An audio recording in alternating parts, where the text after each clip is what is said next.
Bonsoir mesdames, bonsoir messieurs. Ravi de vous retrouver une fois de plus dans ce magazine Face à Face. Ce soir, il y a le plaisir d'avoir sur ce plateau deux invités, à savoir à ma gauche Claude Ngoma, coordonnateur de l'Action pour la démocratie et la bonne gouvernance, tandis qu'à ma droite, Thomas Kapouya, cadre IDPES, on l'appelle affectueusement Jérusalem. C'est avec nos deux invités que nous allons devoir animer cette émission à caractère débat politique qui se résume par rapport à deux points, à savoir la composition du bureau du Sénat est-elle une source d'inspiration pour la classe politique congolaise? En plus, à défaut de quoi, on va parler également de Samuel Kondé, soit du président de la République. Le deuxième point, c'est la vie chère à Kinshasa ainsi que sur toute l'étendue de la RDC. Est-elle une évidence de gestion obscure ou alors une incompétence des gouvernants? Tels sont les deux points qui vont devoir constituer la charpente de notre émission. Je voudrais dire donc bonsoir à Claude Ngoma et merci de ton rendez-vous. Non, c'est à moi de vous remercier, cher Sylvain Malanda, de cette invitation de cet après-midi. Et je dis également bon après-midi à mon estimé frère dont je vous laisse le primaire de lui présenter, et à tous les Congolais. Je leur souhaite bonne détente sur les ondes de Canal Kin. Merci bien Claude Ngoma. Je rappelle que vous êtes coordonnateur de l'Action pour la démocratie et la bonne gouvernance. C'est une nouvelle structure qui vient de naître par vous. Et la question est celle de savoir quel est finalement le mobile de la naissance de cette structure. Oui, justement, l'Action pour la démocratie et la bonne gouvernance, c'est une ASBEL que je mise en place tout simplement pour sensibiliser, informer, outiller les Congolais sur la gestion participative de la chose publique. Parce que je fais cette analyse, c'est comme s'il y a un désintéressement de la gestion de la chose publique vis-à-vis des Congolais. Les Congolais ne se préoccupent vraiment pas à ces contrôles citoyens et à la gestion même de la chose publique, de biens publics. Raison pour laquelle je mis, voilà donc cet aspect dénommé Action pour la démocratie et la bonne gouvernance, justement aussi pour dénoncer les actes de corruption et de détournement des deniers publics qui aujourd'hui est en montée en puissance, parce que tenez, en RDC, s'il y a détournement, c'est toujours à l'échelle des centaines et des centaines de millions de dollars. Et là, il y a une action du gouvernement central. Il y a une action des institutions spécialisées au contrôle. Il y a une action de la part de la justice. Et donc, voilà pourquoi je mise en place ces structures pour pouvoir réunir de force, amener toutes les énergies ensemble pour pouvoir mobiliser la population face à une gestion participative de la chose publique. Très bien, on vous a connu comme sociétaire de Nouvel Élan avec Adolphe Mozitou. Peut-on aujourd'hui parler du divorce entre Claude Ngoma et Adolphe Mozitou? Et oui. Si oui, pourquoi? Ce divorce a été déjà consommé entre Claude Ngoma et le camarade Adolphe Mozitou. Pourquoi? Parce qu'il y a une très bonne période que j'ai évolué à ce côté, mais je me suis dit que ma vision à moi ne cadre plus avec sa propre vision, et c'est pourquoi j'avais décidé de quitter cette grande formation politique qui est le Nouvel Élan. Donc voilà, je préférais d'évoluer avec ma structure parce que j'estime que nous les jeunes, nous avons encore beaucoup à donner dans ces pays, et rester à côté des autorités morales, c'est comme s'ils contrôlent, ils nous prennent en otage. Donc ils contrôlent même nos cerveaux. Et c'est pourquoi moi, je ne voudrais pas que mon intelligence, mes capacités soient contrôlées à tout prix par une autorité morale, raison pour laquelle j'ai décidé de quitter. Merci Claude Ngoma, on va l'enrichir au cours de cette émission. Le temps pour nous également de nous intéresser à Jérusalem, on l'appelle comme ça. Il est cadre au sein de l'UDPES. Thomas Kapouya, bonsoir et merci d'être au rendez-vous. Merci beaucoup monsieur Sylvain Malanda de m'avoir accordé cette opportunité d'échanger avec nos frères congolais. Et surtout ce qui se passe dans le pays, sans oublier mon co-débatteur qui est à mes côtés. Mais à tout seigneur, tout honneur, je salue la diplomatie intelligente, active et gagnante de son Excellence Félix Antoine Tshisekedi Tshilombo. Et par rapport à ce que nous commençons à voir, ce qu'il faisait, ce qu'il voulait, ce qu'il pensait commence à payer. Et il n'y a pas longtemps, il y a 2 ou 3 jours où j'ai vu son homologue, qui est le président de Burkina Faso, Ibrahim Traoré, a fait voir dans le monde que lui ne peut pas cohabiter, soit avoir des relations diplomatiques avec Paul Kagame. Comme Paul Kagame s'est fait manipuler par l'Occident, il est l'instrument de l'Occident, il facilite les massacres, les génocides et les vols que l'Occident sont en train d'opérer en Afrique et à l'occurrence dans notre pays qui est RDC. Et ces propos m'ont fait tellement plaisir pour dire que non, c'est aujourd'hui que cette diplomatie commence à payer par rapport à ceux qui déliaient leur langue, qui parlaient, qui comptaient le nombre de voyages que son Excellence Félix Antoine Tshisekedi faisait.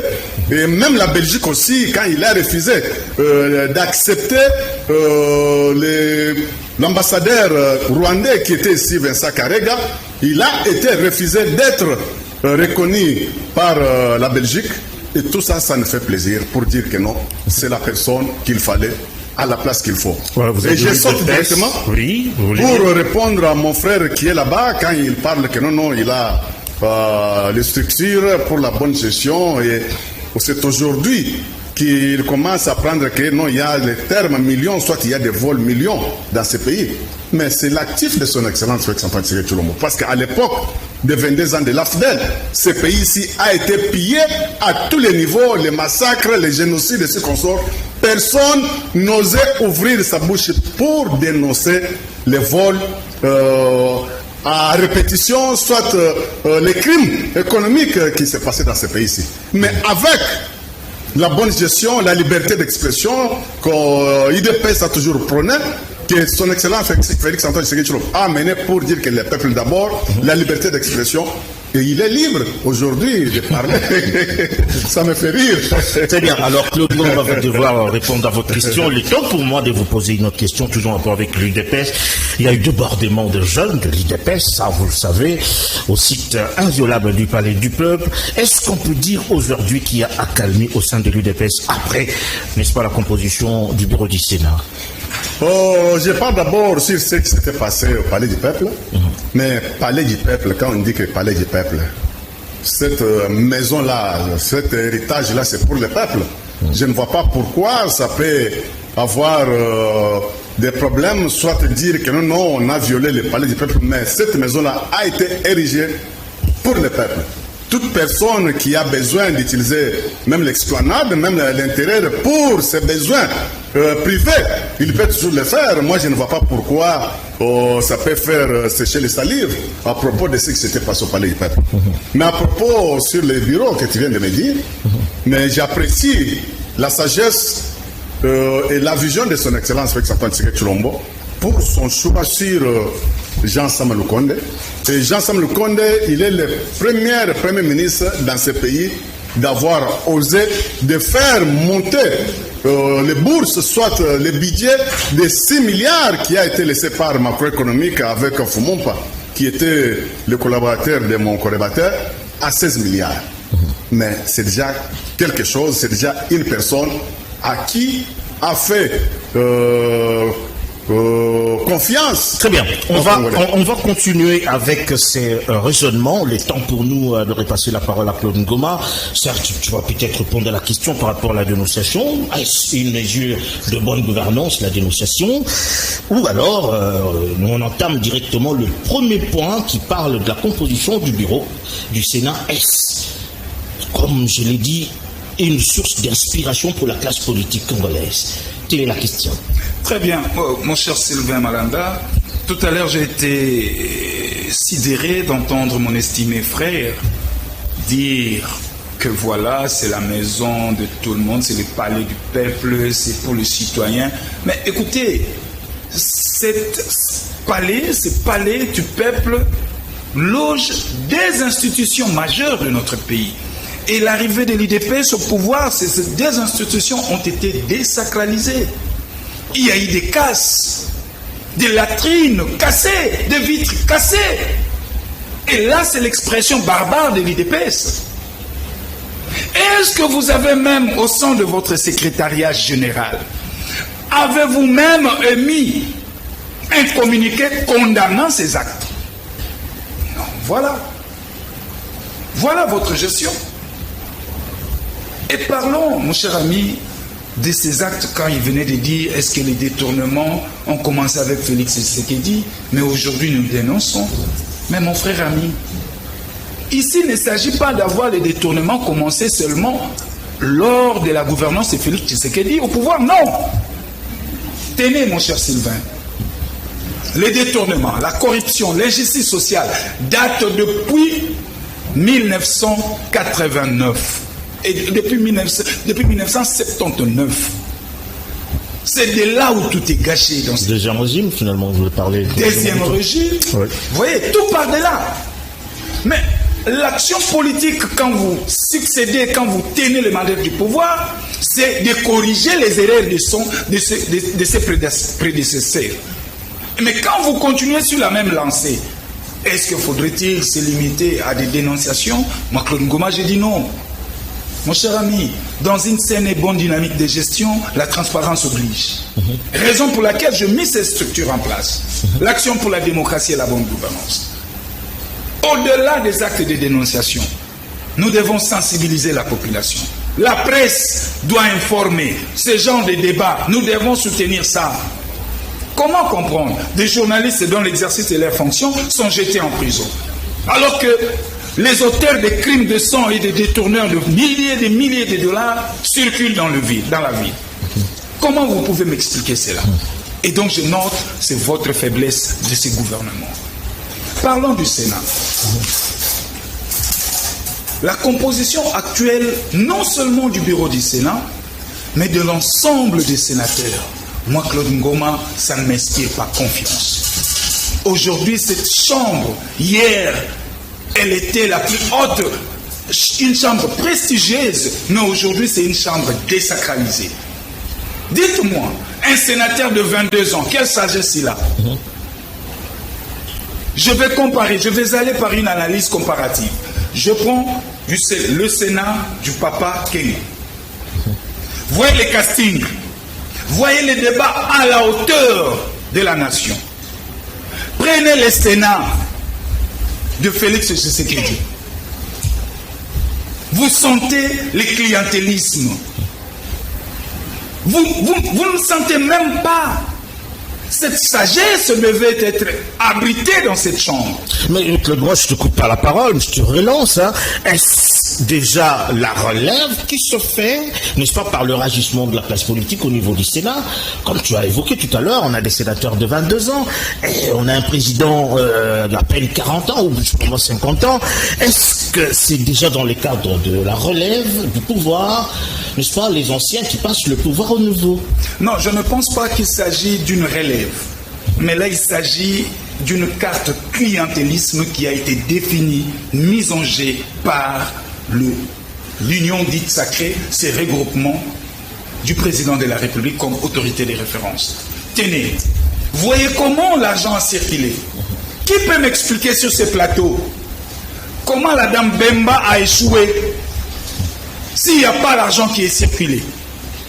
Comment comprendre Salomon qui va échouer et Bayende qui va gagner si ce n'est pas l'argent qui est circulé? Cette chambre dite prestigieuse. Quand vous parlez de l'argent, vous faites allusion à la corruption. Qui a corrompu qui? Moi, je vais vous dire, mon cher ami, ne nous voilons pas la face. Ne nous voilons pas la face. Les sénateurs Babouli à Rosakanate, je l'ai dit. C'est l'argent qui est circulé. Au niveau de l'union sacrée? Au niveau de l'union sacrée. Tenez, l'union sacrée, il y a malaise terrible dedans. Il y a crise de confiance au sein du présidium. Raison pour laquelle il y a eu beaucoup de tickets. Et pour faire passer, donc voilà, comme membre du bureau, il fallait à tout prix mettre la monnaie. Et pour chuter, je remarque et je constate avec amertume qu'aujourd'hui, les deux institutions de notre pays, les deux institutions majeures de notre pays, est dirigé par la Kabylie. Félix Tshisekedi n'a pas de très bons collaborateurs.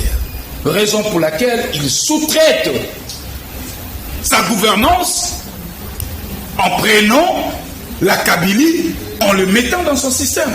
Prenez Mwassa Malukonde, c'est un ancien du PPRD. Prenez Vital Kamerhe, prenez Bahati. Et au-delà de ça, ce qui m'écœure, les deux chambres du Sénat, du Parlement, est contrôlée par cet espace linguistique qui est choyliforme. Où est cette notion de l'équilibre géopolitique? Est-ce que ce n'est pas une façon, dans un œil politique, de dire à M. Tshisekedi qu'il est en train de préparer un dauphin qui sortira de l'espace swahiliphone et que, à la terme de son mandat, il va laisser les pouvoirs dans cet espace swahiliphone. Très bien. Alors, ce n'était pas un deal établi avec Kabila? Très bien, Ngoma, c'est une très belle réflexion. Alors, je m'en vais, Thomas, tu as la parole, hein. Il y a une très bonne question. Est-ce déjà des préparatifs de relève de pouvoir, retransmettre ou retourner le pouvoir d'où il est venu, en mettant en place un tel bureau? Est-ce que ça nous inspire, ou qu'est-ce que ça nous inspire finalement, ce bureau du Sénat? Oui, monsieur Sylvain Malanda, je suis très estomaqué d'écouter ce qui sort dans la bouche de mon co-débatteur. Il est en train de dire, de se contredire lui-même. En commençant par la dénonciation qu'il a vu un sénateur à 22 ans. De deux, il se réfère avec des classiques de FCC de Léo Kengodondo. Mais je ne comprends pas. Nous avons besoin de renouveler la classe politique. C'est ça la chanson que nous chantons matin, midi, soir. Il faut au moins qu'il y ait au moins une nouvelle classe politique qui vient avec une nouvelle façon de gérer les choses. Directement au Sénat, des jeunes gens au Sénat, directement, sans cursus, selon vous? Même de 20 ans, même de 22 ans, qui l'a élu? C'est comme une chambre. Il a été élu à la base. Il a été élu à la base. C'est comme une chambre haute. C'est un problème de confiance à la base. Mais nous tendons vers la relève. Nous tendons vers les relèves. Nous parlons chaque matin que non, il n'y a que des mêmes personnes qui se répètent. Oui. Il a parlé ici de Vital Kamerhe. Il a parlé de Bahati et consorts. Mais ces gens-là, on travaille avec Kabila. Mais quand de nouvelles personnes encore arrivent avec le sang chaud pour faire bouger les choses, vous commencez encore à condamner. Mais je ne sais pas ce que des Congolais sont en train de souhaiter.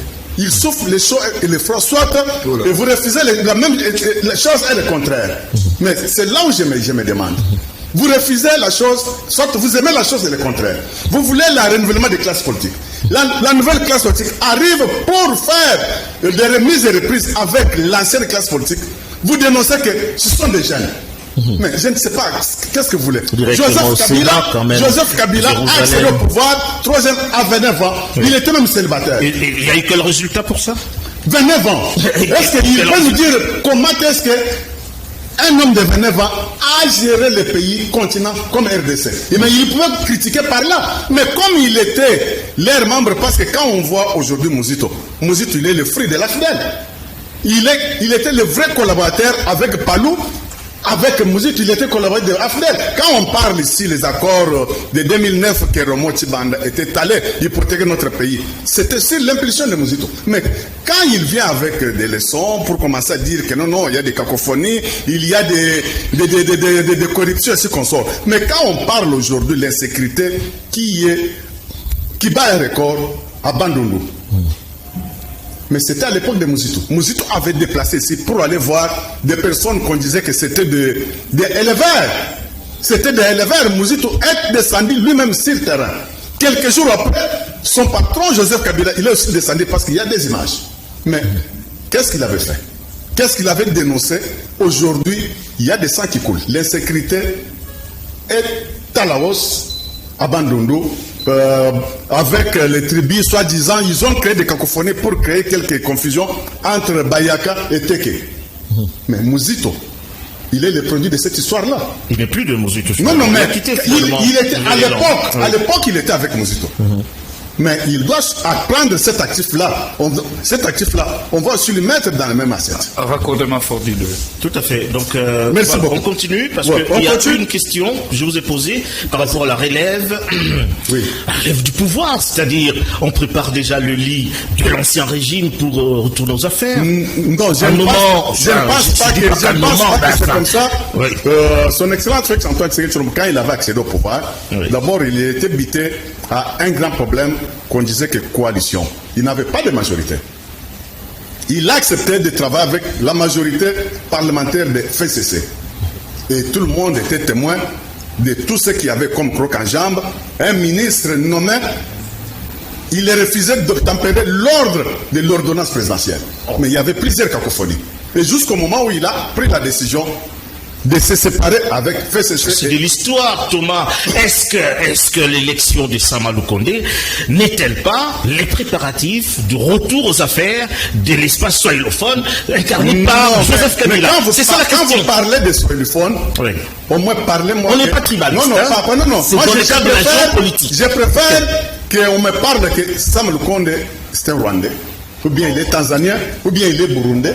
Là, je vais condamner avec toute énergie. Mais si Sama Lukonde c'est un sujet congolais, je ne vois pas pourquoi on peut chercher l'aiguille dans la boîte d'allumettes. Et l'équilibre géopolitique. Oui, mais l'équilibre géopolitique est là.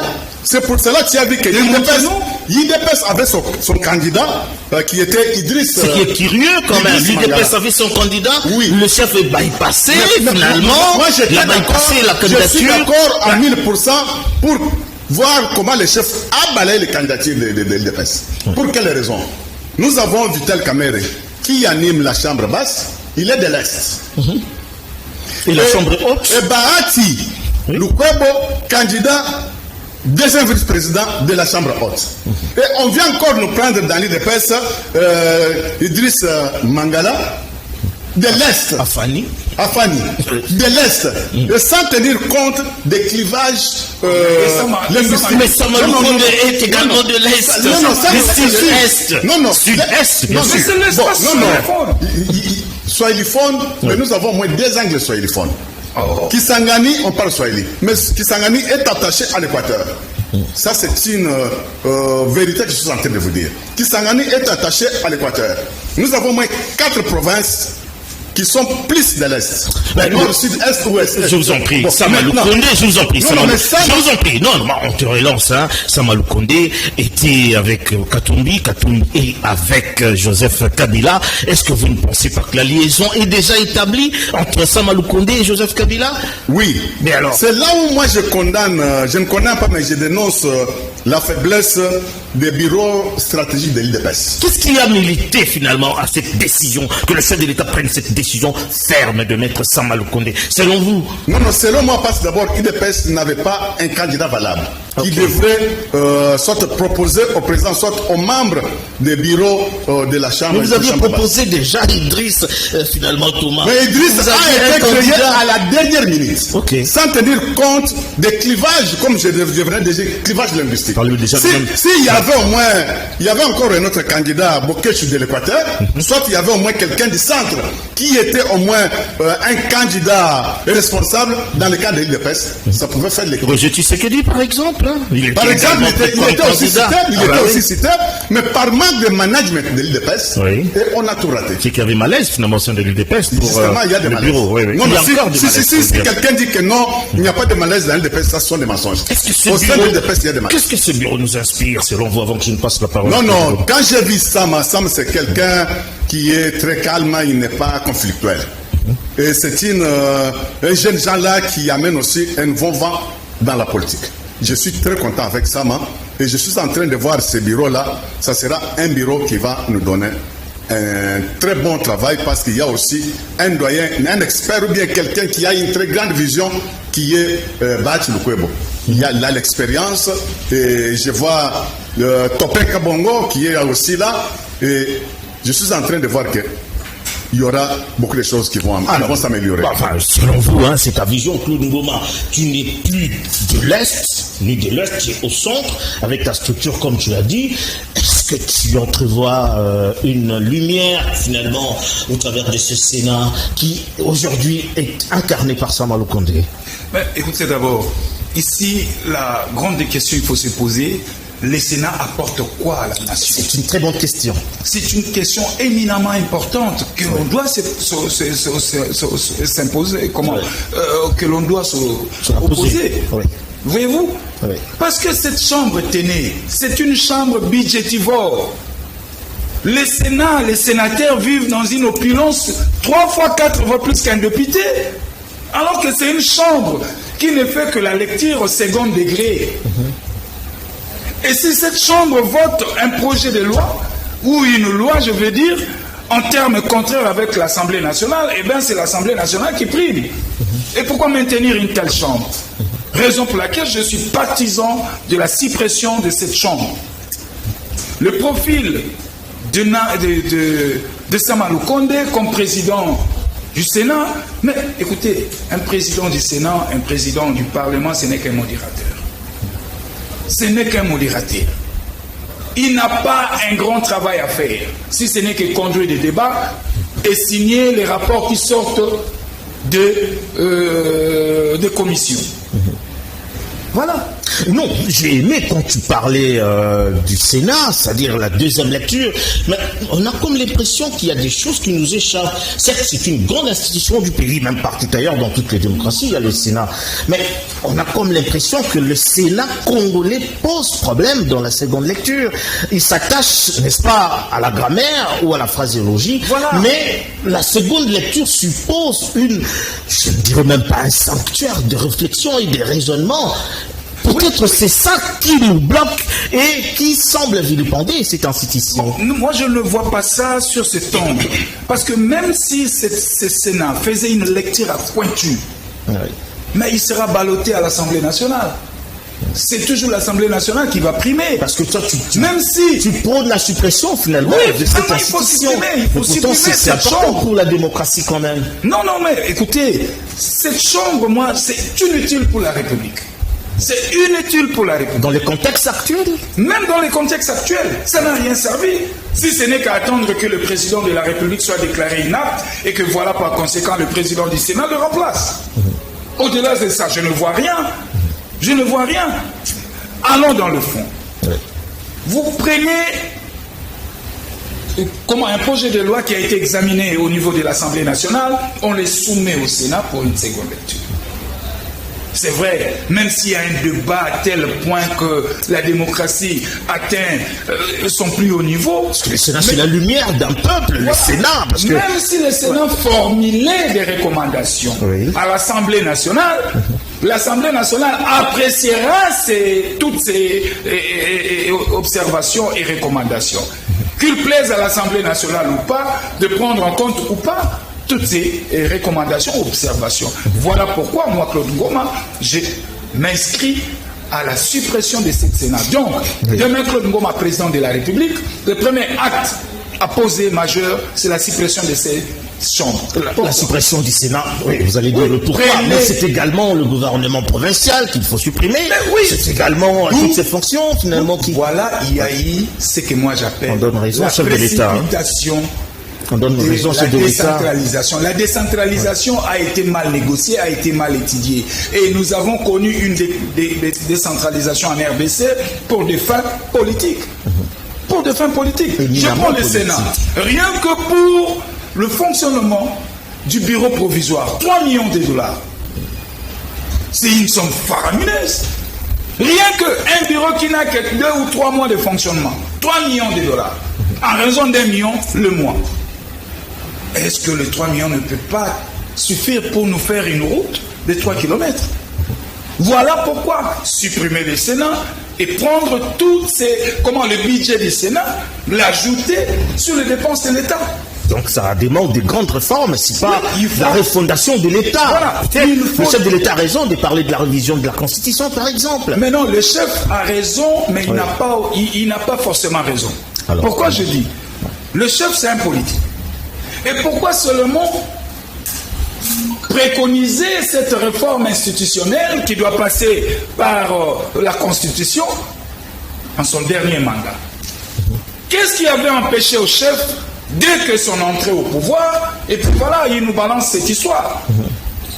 Et je comprends que, voilà, les cadres de l'IDPS, des militants et combattants nous disent Bakosa la remise et reprise na Yesu. Très bien. Claude Ngoma. Est-ce que cela n'insinue pas l'idée de s'éterniser au pouvoir? Même quand les chefs vous disent réforme institutionnelle, mais le chef n'est pas clair. La semaine passée, il a balbutié devant votre confrère Christian Lusakwen.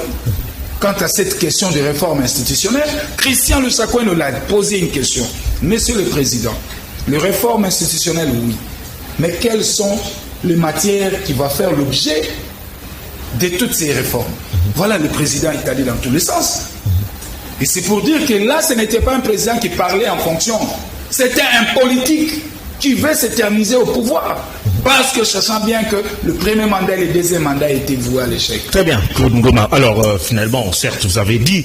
j'ai aimé la question de Christian Lusakwen au travers de... je voulais paraphraser cela. Réforme institutionnelle s'impose au regard du contexte actuel de la RDC. Alors, le chef de l'État, qu'est-ce qu'il attend pour ça? Nous avons déjà toutes les institutions en place. Qu'est-ce qu'il attend, finalement, pour la révisitation de la Constitution?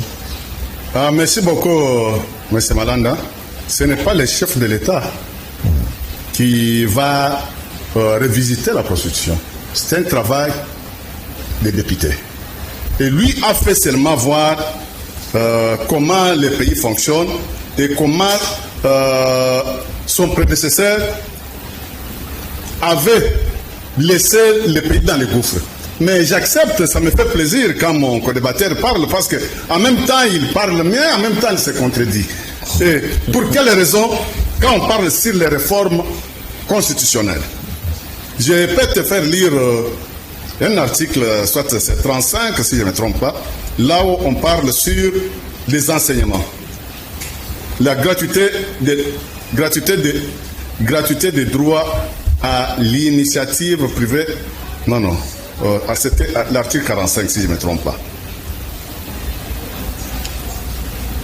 L'enseignement, l'article 45, l'annuaire 1. L'enseignement est libre. Il est toutefois commis à la surveillance des pouvoirs publics, dans les conditions fixées par la loi. Aujourd'hui, on parle de gratuité de l'enseignement, avec la gestion de son Excellence Félix Antoine Tshisekedi Tshilombo. Il a donné l'occasion aux parents de faire étudier leurs enfants gratuitement jusqu'au fin fond de leur décès. Non, mais c'est tout le monde. Nous parlons de vous a posé une question précise. On a posé une question précise. C'est une des conditions que je vais parler. Non, mais ça, c'est une disposition constitutionnelle. Différemment d'une réforme. C'est son temps de parole. Je crois, oui. Laissez-moi un peu la réponse. On vous laisse le temps de répondre. Aujourd'hui, avec la constitution qui nous a été léguée, que nous avons toujours dit que c'est une constitution des belligérants. Des Congolais ne se retrouvent pas dans cette constitution-là. Il y a plusieurs articles qui privent des Congolais leurs droits. L'article 45, qui nous dit que faire étudier l'enfant, ce n'est pas un droit, le parent est libre de faire envoyer son enfant à l'école ou non.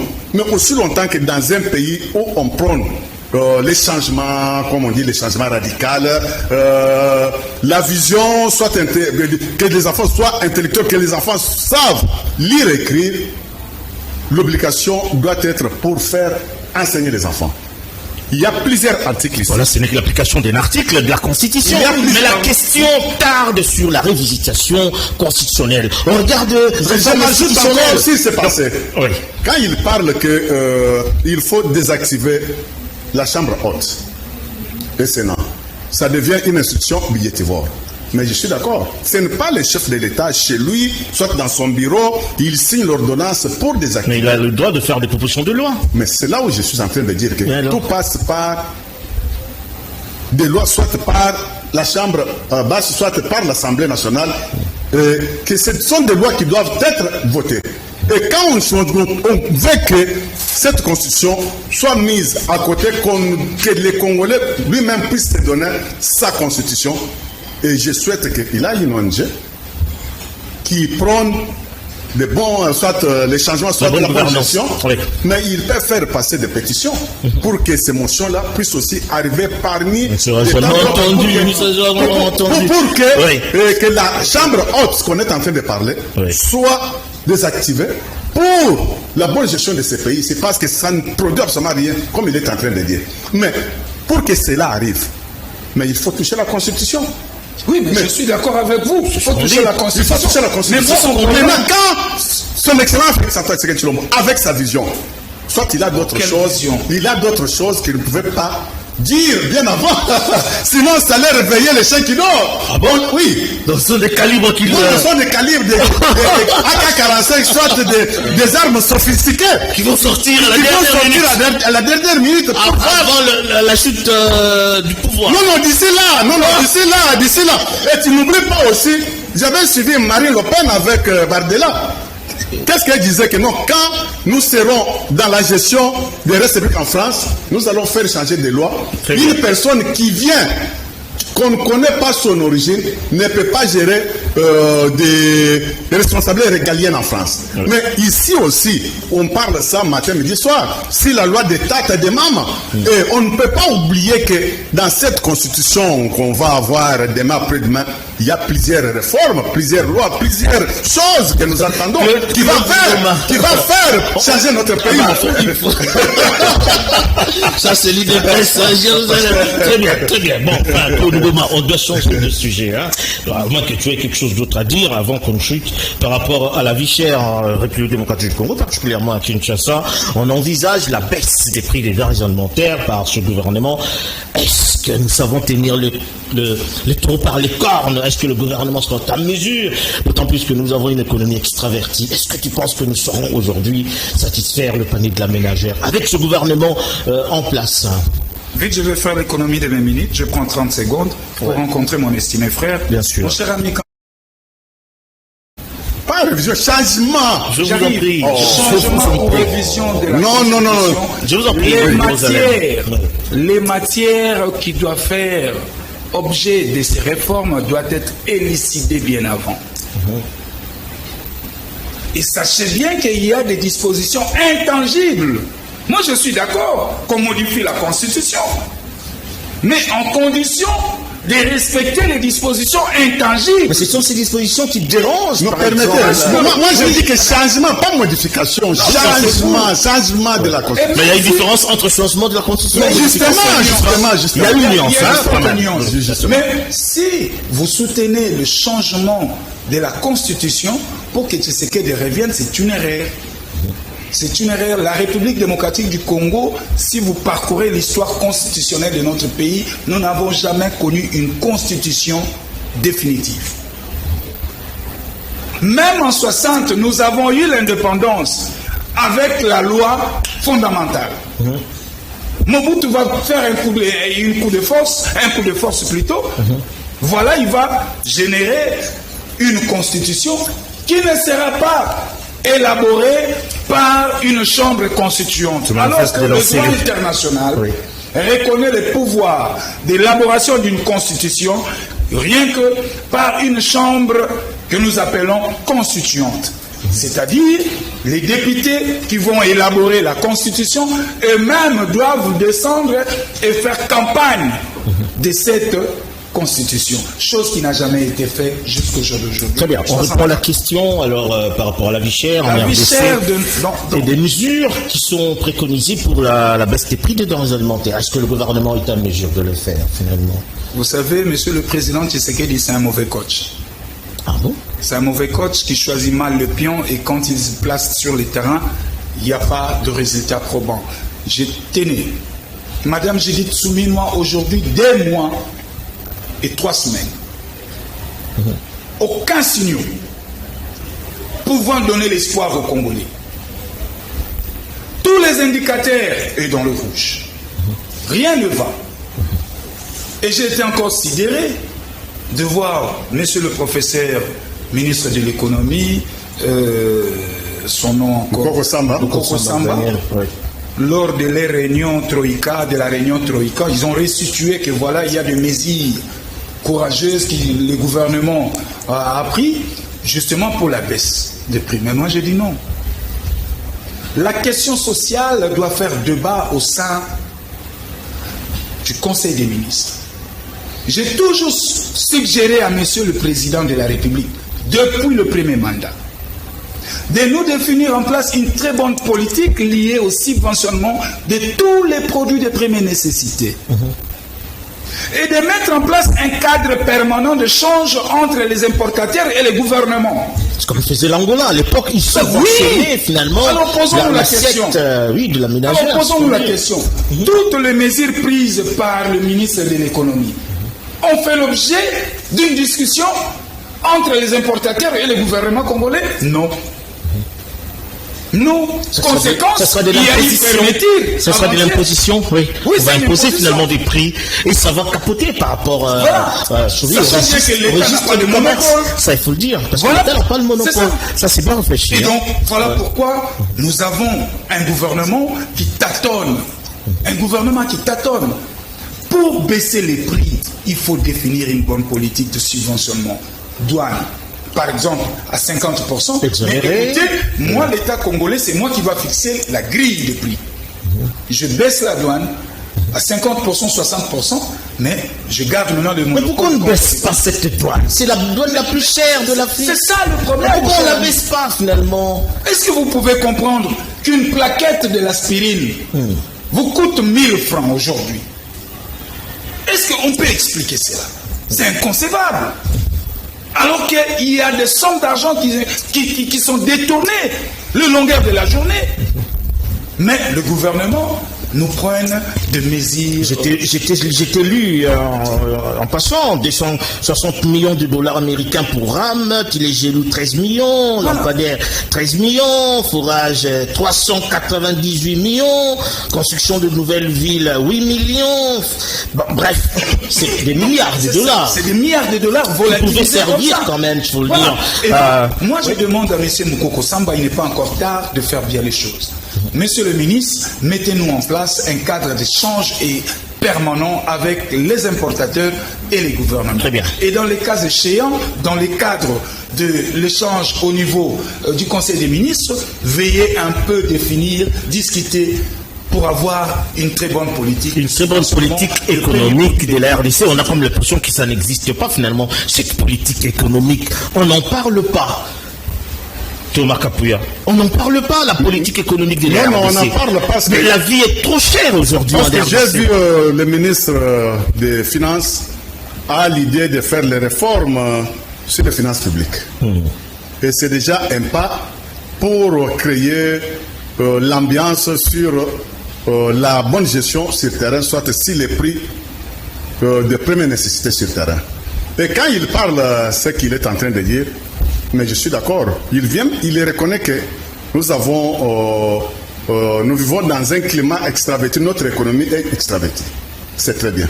Mais c'est depuis quand est-ce que cette situation demeure dans cette situation? On t'excuse, non, on ne peut rien parler sans connaître l'histoire. Le malaise d'abord de ce que nous parlons aujourd'hui, c'est depuis l'indépendance qu'on a accédé à soi-disant l'indépendance. Notre pays, l'RDC, n'a jamais été indépendant. Et des gens qui nous ont colonisés nous avaient amené la mauvaise politique ici en RDC. Mais c'est vous qui avez la décision. Oui, mais vous avez la décision. Ça va faire 6 ans que vous êtes au pouvoir. Vous n'avez plus droit à l'excuse quand même. Non. Dire toujours que les autres qui étaient avant, c'est trop fort et inacceptable. Mais Sylvain Malanda, je peux te dire que pour détruire, dans un jour, quelqu'un peut détruire un immeuble de 15 niveaux dans un jour. Mais pour le construire, ça peut te prendre 6 à 1 année. La destruction, c'est très facile. Et regardez d'abord ce qu'ils ont colonisé. Vous avez hérité un pays détruit. C'est quand même sérieux. C'est lui qui a la parole. C'est lui qui a la parole. Oui. Toi, tu parles bien que votre membre, soit votre co-auteur, soit votre allié, nous avait tout laissé. Mais l'influence des lois bidons, soit les accords qui ont été hypothéqués ce pays ici. Mais quand je t'avais dit que c'était votre actif, tu n'as pas défendu ça. Mais écoutez, moi je enfin, on parle de la vie chère, hein, c'est inhumain. Mais laissez-moi d'abord. Non, je te relance, Jérusalem, parce que c'est important. Nous sommes tous pères de famille, hein, nous tenons des ménages. On s'étonne aujourd'hui. On importe l'impiodi, on importe le foufou, on importe le maïs, on importe les bics, les stylos, la gilette, permettez-moi de citer les marques, hein, enfin la mirageur et consort, c'est-à-dire on importe tout et ça va faire 6 ans. Ça va faire 6 ans que vous gérez la RDC avec toutes les critiques qu'il y avait avant. N'est-ce pas par rapport à la gestion du Kabila. Mais laissez-moi achever mes fils. On a besoin des Laissez-moi achever mes fils d'idées. Tout est arrivé par la personne qui nous avait colonisés. C'est ça la source, c'est ça la force. Ça fait 60 ans. Les pays qui ont été colonisés par les Anglais, soit les pays qu'on doit tenter de dire que les pays de Commonwealth ont été appris comment cultiver, comment faire l'élevage. Mais nous, il y avait que nos ancêtres qui étaient fouettés, on les coupait les mains, ce qu'on sort. Mais avec la bonne gestion, avec les idées que son Excellence Félix Antoine Tshisekedi Tshilombo a initié aujourd'hui au ministre de l'économie. Mais c'est déjà un début de commencement, de décollage de ce qu'on est en train de voir d'abord sur le panier des ménagères. Quand on veut... Je vous en prie, qui termine. Oui. Parce que quand on dit que non, il faut supprimer des taxes de produits de première nécessité. Quand on compte le maïs, on compte du lait, on compte du huile. Il y a des taxes multiformes. Quelles sont les taxes qui seront comment supprimées? Au moment où on est en train de parler avec toi ici, il y a déjà un bureau d'études qu'on a déjà mis sur pied dans 2 ou 3 jours et vous serez mis dans l'information parce qu'on a déjà ciblé des produits qu'il faut faire attaquer pour enlever sorte de taxes pour qu'il y ait au moins l'équilibre des prix sur le marché. Je vous fais 3 assertions, Jérusalem. C'est pendant votre régime qu'il y a eu un ministre qui est allé acheter les chinchards, n'est-ce pas, à 6 millions et qui ne sont jamais arrivés à destination. C'est pendant votre régime. C'est pendant votre régime qu'un ministre de l'économie est allé acheter le maïs qui ne sont jamais arrivés. C'est pendant votre régime. Aujourd'hui, on attend le bateau de pêche que vous avez tant vanté, qui ne sont toujours pas arrivés. C'est pendant votre régime qu'on attend tout ça et ça n'arrive pas. Bon, ok, merci beaucoup. Vous nous demandez d'attendre. Non, merci beaucoup. Toujours attendez, dans quelques jours, il y aura l'inauguration des ports de pêche à Kinkole. C'est ce jour-là que tu vas avoir des bateaux. Le port à eau profonde? Non. pour les pêcheurs, ici à Kinkole. C'est presque à 80 ou bien 85%. Ah bon? Oui. J'ai des images. Ça va amener quoi? Les poissons de la rivière ou du fleuve? Non, c'est le jour où tu verras des bateaux. Ah bon? Le bateau, je vous assure. Ils vont traverser Kinkole. Mais ils vont faire la pêche là-bas? Dans le fleuve. Ah bon? Ils vont faire la pêche là-bas? Nous aurons aussi un bateau dans le fleuve là. Ah bon? Oui. Sans compter que le ministre de pêche et élevage était là pour motiver quand même nos pêcheurs avec quelque chose qu'il avait. Le bateau de pêche et Non, mais en attendant que le bateau arrive, en attendant qu'on puisse inaugurer le port de pêche, mais tu verras que le discours aussi, je vais changer. Le mot m'a en clôture, hein, tu as les mots de clôture. Mon cher ami Sylvain Malanda, je suis en train d'investiguer sur un dossier lié au bateau de pêche. Tu as 2 minutes. Hein? L'ancien ministre de pêche et élevage a conclu un contrat en bonne et due forme entre une société privée dénommée Sarena SR. Cette société est basée en Espagne, précisément dans la ville de Barcelone. Ils ont conclu un contrat avec le gouvernement congolais pour construire 7 bateaux de pêche. 4 bateaux de pêche industriels, 3 bateaux de pêche semi-industriels. Et également avec des chambres froides mobiles. Mais au moment où nous tenons cette émission, cette entreprise cherche à ester la République démocratique du Congo devant les cours et tribunaux pour réparation. Ah bon? Pourquoi? Parce que une fois l'argent, la première tranche a été décaissée, Papa Tito et un sujet grec ont créé une entreprise Yamayouya appelée Yen. Ah bon? Et cette entreprise a bénéficié de l'argent des Congolais.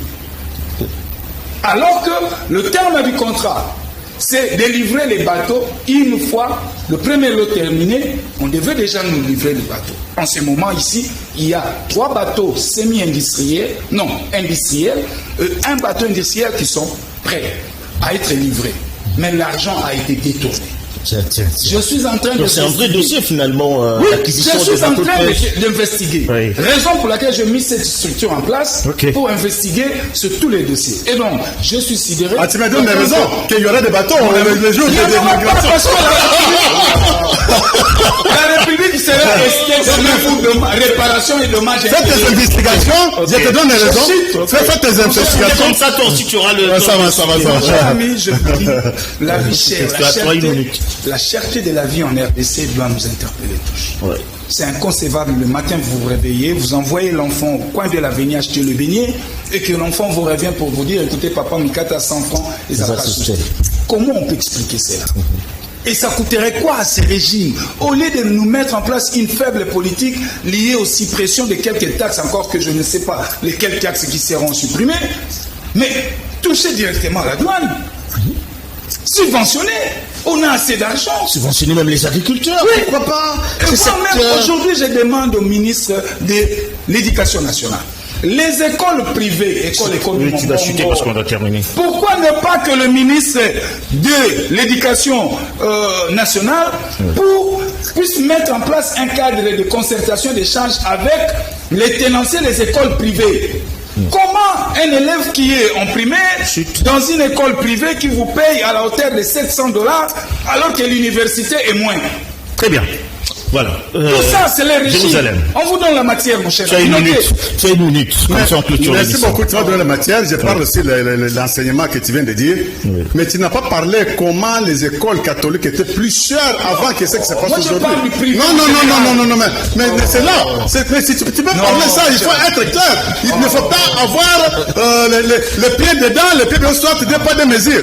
Je suis en train de dire que je suis aussi en train de parler sur un dossier qui est dans ma possession sur une minute, hein, sur le problème des bateaux de pêche, on est en train de dire. Oui. Dans quelques jours, le dossier sera déjà réglé.